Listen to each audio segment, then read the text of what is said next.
Hey, it's Love Aretha. So it's been a lot of debate, and this debate is never going to go out of style about single mothers.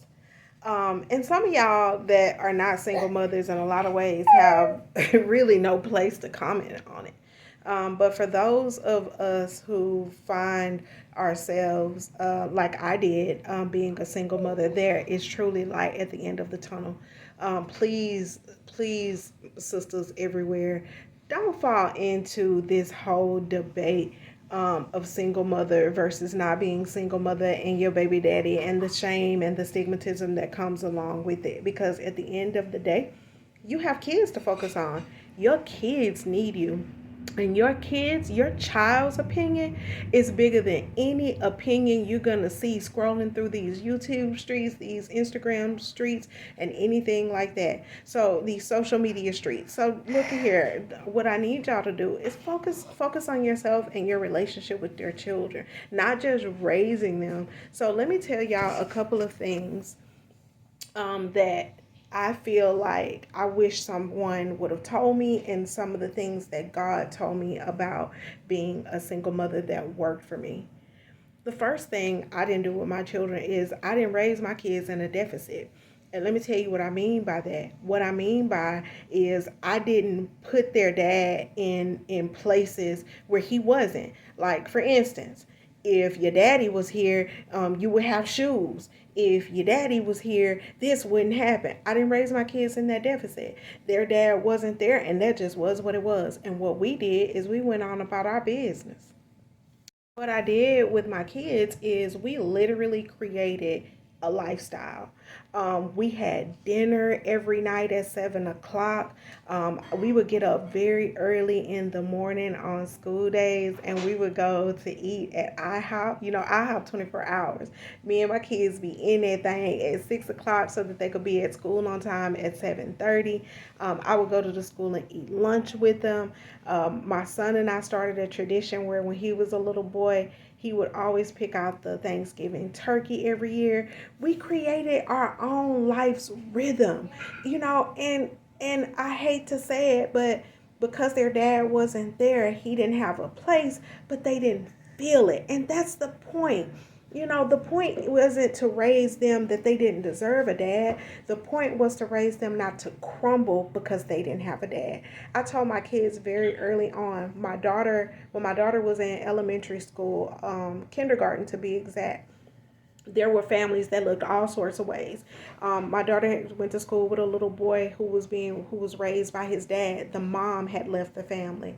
My daughter also had another child in the school who only had grandparents. I never actually go sit down, mama.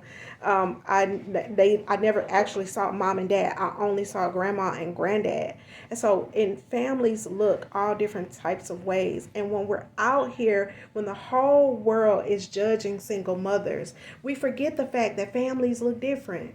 And your family dynamic doesn't make, just because there is not a dad in your family dynamic doesn't make your family any less valuable, because every family has dysfunction. And ladies, if you get in with your kids, or fathers, because you know, like I told you, my daughter went to school with a little boy who they didn't have a mom in the family. If you get in and you focus on the relationship with your children, you will find that sometimes just because a child comes from a two-parent household does not make that two-parent household good. Like, you forget how many two household parents screw their kids up. Here we are over here listening to all of the judgment and the ridicule that we get for being single mothers. Meanwhile, our children are thriving, and the kids over there at the two parent household sometimes are not. So listen, focus in on your relationship with your children. So again, that's number one. I didn't raise my kids in a deficit. We didn't focus on what wasn't there. We focused on what we had, and we built our relationship, and we built our lifestyle and our house culture on that. Number two, I always made sure to have special time and give special treats to each one of my kids individually. I read an article many, many years ago. I'll never remember. I read so much, I'll never remember where I got this article from. But I read an article where someone said that their mom, who was a single mom, had the talent of being able to make every child feel individually loved. And I am so glad that I read that article. So I have one on one time with my daughter. I have one on one time with my son. I have one on one time with my other daughter. And what that did, I didn't realize at the time that what that did is it took out sibling rivalry. It completely erased sibling rivalry amongst my children because everybody knew that they were loved. When God told me and put it on my heart to do that with my children, I didn't know. I am not gonna lie to y'all. I had no idea. I was just being a single mom out here doing the best I could, trying to love my kids in this crazy world the best I could. I didn't know. But it that truly was an unexpected blessing in so many ways. If I come in here right now, if I walk through that door right now with a diamond necklace for my daughter, nobody is going to question it. Because guess what? My son is going to know and my other daughter is going to know that at some point they're going to get a diamond necklace too when it's their turn. So it completely took out sibling rivalry, spending that extra time. You know, like I told y'all, me and my son, when he picked out the turkey, that was time that he and I spent alone. It would be just he and I, or sometimes going to lunch where it's just me and my daughter, or sometimes with me and my other daughter, with us just going to the park and it's just she and I. So spending as much as you possibly can, that one-on-one time with your child, and making certain that everybody gets individual love, really did a whole lot for our household and for the relationship with my children. And quiet as it's kept, we still have a wonderful relationship based on that. Now, I want to be very clear and I want to be very honest when I tell y'all about the wonderful relationship that we have. It doesn't mean we ain't been in that thing, okay? Look, it don't mean we ain't been in the trenches, okay? It don't mean I haven't had to threaten to choke or some gun around here. I ain't saying that. Yes, I look, all those things have happened. There have been moments where I had to say, I ain't no killer, but don't push me. Okay, as single mothers, we gotta be strong because we don't have a parent partner to fall back on. We can't overcompensate. We don't have a parent partner to call on. I'm gonna call your daddy. You get out of line, I'm gonna call your daddy, and he gonna put what happens when it ain't no daddy and it's just you. So it's not for the faint at heart. And there were moments where I had to play the bad cop and the good cop. I had dual roles. And so we have had our moments. We have definitely gotten into it. But what I always tell my children, the first order of business is that even when we get into it, we come back and we talk it out. And you know why we do? Because no matter how hard we may get in here and disagree and fight, guess what? We love each other enough to keep working on it. And that's the point. It don't mean your relationship with your child is going to be perfect. It doesn't mean, and guess what? And they have had to get on me. And guess what? And when they got on me, they were right. And you know what? I always taught my children, you can raise any concern as long as you do so respectfully. And so I create a space for them to come and say, well, mama, you were wrong. Mama, I didn't like that. And they would be like, oh, it's okay, mama. And I tell them, no, it's not okay. No, it's not okay. And don't ever let anybody off the hook from treating you that way. And if you feel like mommy didn't do that right, guess what? Mommy loves you enough to say, mommy was wrong. That did a lot to build that communication with my kids, and that did a lot to build our relationship to the point where now my older two are grown. My oldest daughter is 22 and my son is about to be 20 in a few months, and to this very day those kids wait on me. They wait on me to talk to me. They wait on me for my opinion. They wait on me for my time. Like we're still very much connected. They could be out in the streets doing God knows what, but guess what? They want to hang with little old me. You know what I'm saying? Like I'm still out here flying up where they still want to hang. They want to hang with the OG, and that's what it's about. Like, screw this argument about single mothers don't have no value. Let me tell you something, mama. I don't care what nobody tell you. Listen to me. Listen to somebody who has walked a mile and is still walking a mile in your shoes. Well, I'm not single anymore, but I still have the scars for the many years I was a single mother. Listen to me. Stop listening to these panels. Listen to me. Let me tell you something, mama. You was bold enough and brave enough to have your kids. Don't let nobody judge you. You're not less of a woman, less value, and should have less standards because you were brave enough to bring a life into this world. No. Man, you deserve all the respect, all of the flowers and the admiration and the love because you were bold enough and brave enough to have your child, and you were woman enough to stand next to that child, next to that life through good, bad, or indifferent, even when your parent partner chose otherwise. So big up to you. Don't listen to any of that. I wouldn't date a single mother. Guess what? You got some of them out there. Listen, I'm living proof, baby. Listen, I'm living proof. You got some of them out there that'll take you for a ride, baby. You got some of them out there that will give you the commitment that you are looking for. Don't y'all fall into that bull that with these men that saying they don't want no single mother, and y'all know that some of us got them lined up. You know what I'm saying? Some of them got them lined up. Listen, I ain't never had one.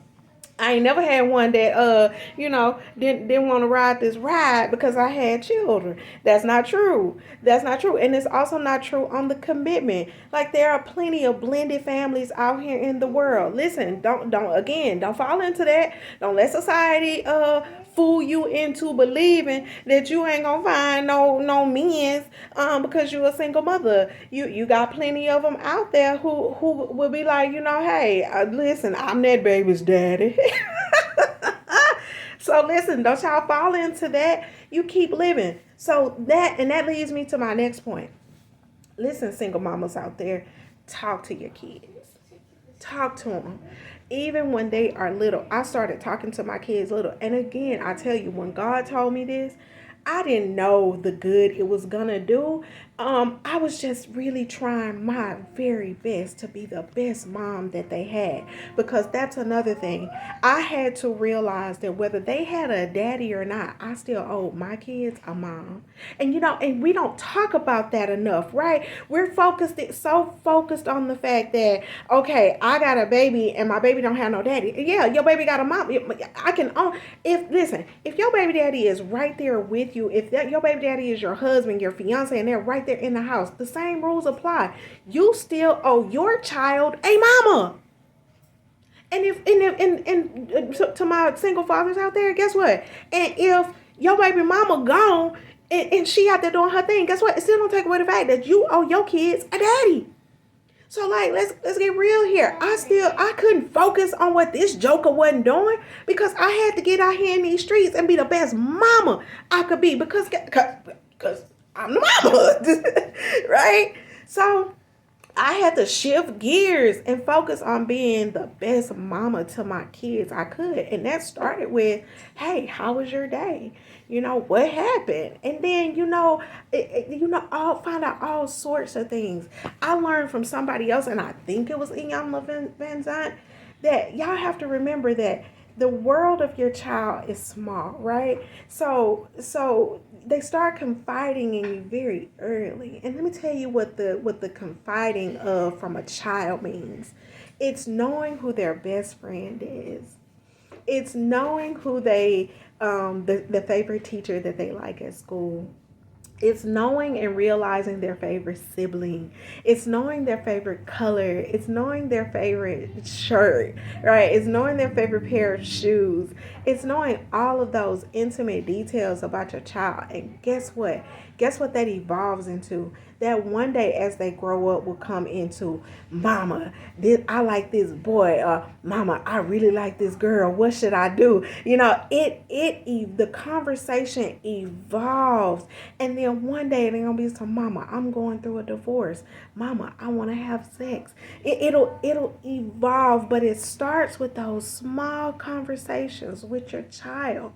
I can't tell y'all enough. And if I'm beating a dead horse, y'all would listen, horse dead then. If I'm beating a dead horse, horse dead. Because I'm just not going to miss the opportunity to tell you, Y'all get out these YouTube streets judging us for being single parents out here. Get out these YouTube streets.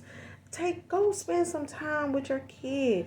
Go and be the best mama. If you're a single father, single mother, go focus on being the best single mom and single dad, single parent you can be to your child, because the opinion of your child is most important. Now my kids are grown, and to hear my son tell me, Mama, I wouldn't be the man I am if it wasn't for you. To still be supporting my daughter, and for my daughter to say, Mama, thank you. Thank you for having my back. Thank you for supporting me. That means more to me than any of this bull going on out here in these YouTube streets, judging me and calling me a unvalued mom because I was single and had my children, and because I stayed close to my children, and because I had the audacity, the unmitigated gall to have standards in my life because I had babies. Guess who do value me? My children do. And guess what? And if my children value me, that value is going to come to me for generations to come. That means my grandchildren will have a better chance at valuing me. I've added value to the life of my children, and that's where the freak it counts. So again, don't let nobody judge you. And remember, let's do a quick recap. Remember what I told you. I had to focus in on being the best mom I could be, no matter who or what was around me. I spent individual time with my children, and then I also made sure to give each one of my kids individual time, and that has paid off for my kids tremendously. So I'll be back to share with y'all some of the other stories, because somebody needs to hear this.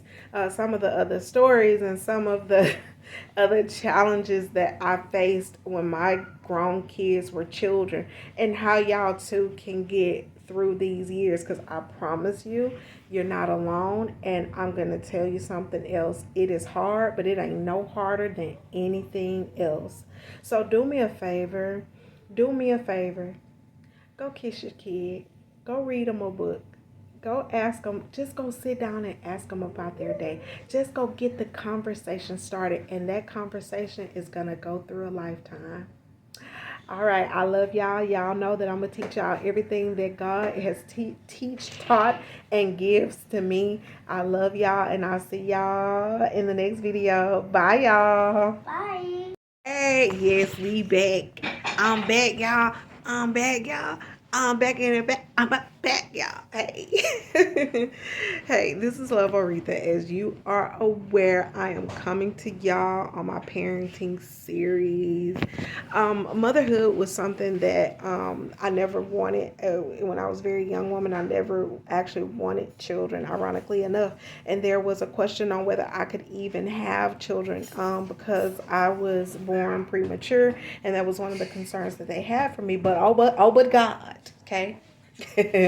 And God thought me worthy enough to biologically birth 6 children.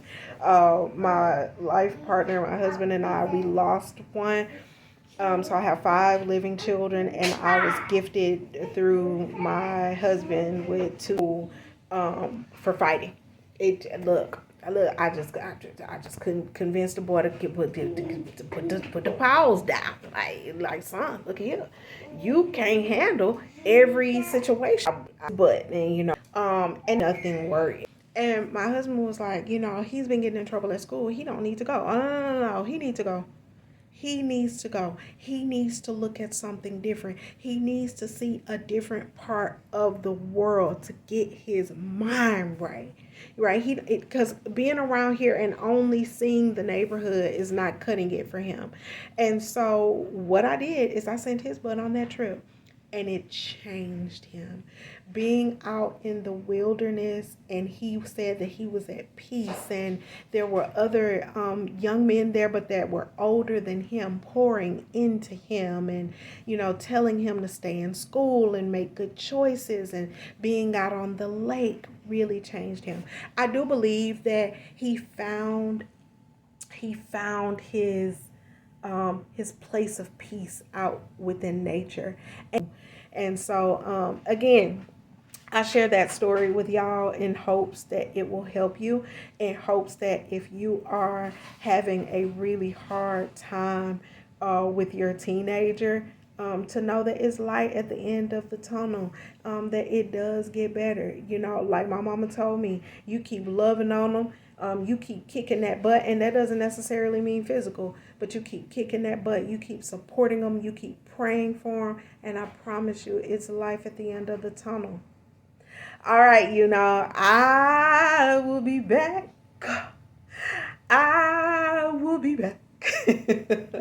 As y'all are aware, I'm going to teach and tell y'all everything that God has taught me on this journey that we call motherhood. And I'll see y'all in the next one. Bye. Yeah.